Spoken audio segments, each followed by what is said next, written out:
Sobra-sobra ang pagpa-fillers mo sa iyong muka, Maricel Tulfo.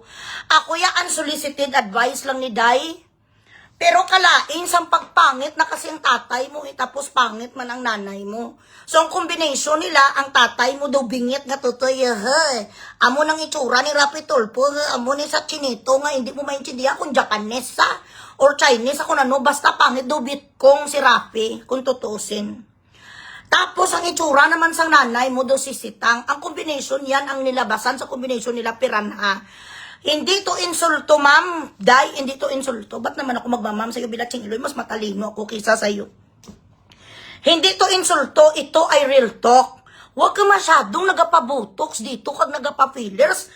Ang mukha mo ngayon, Maricel Tulfo, daw tuhod. Ang tuhod mo napunta dito sa cheekbone mo. Cheekbone to, Maricel, hindi ni sa tuhod.